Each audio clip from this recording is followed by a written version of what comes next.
さな出来事に愛は傷ついて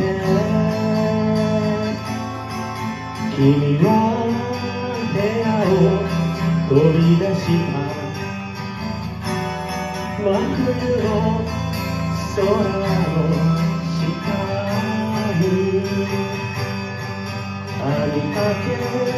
ていた手袋と洗いかけの洗濯物シャボンの泡が揺れていた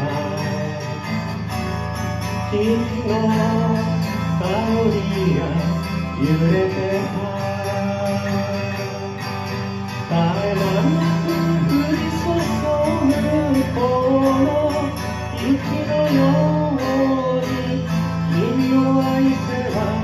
よかった窓に降り注ぐこの雪のように二人の愛は流れた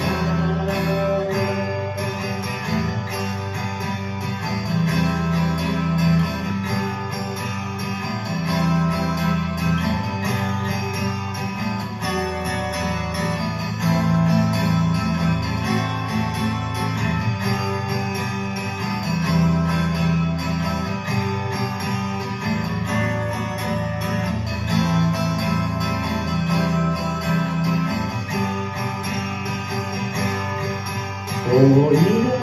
詰まったこの部屋を僕は出て行こう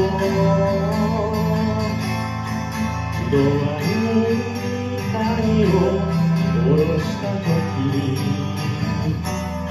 なぜか涙がこぼれた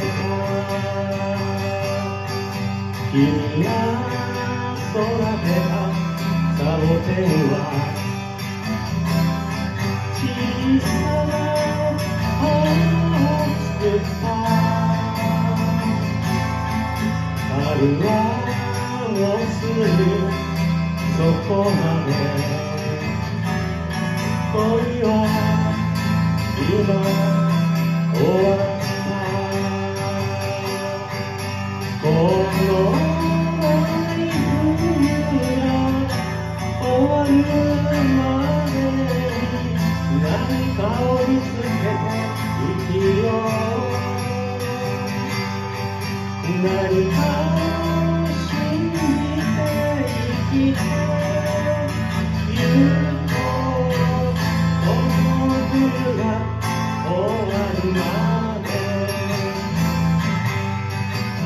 このない冬が終わる何かを見つけて生きよう何かを信じて生きてゆこうこの冬が終わるまで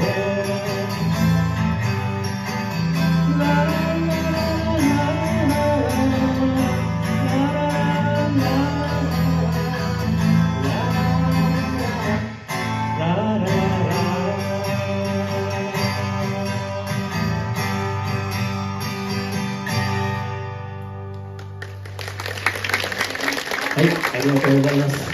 チューリップのラストコン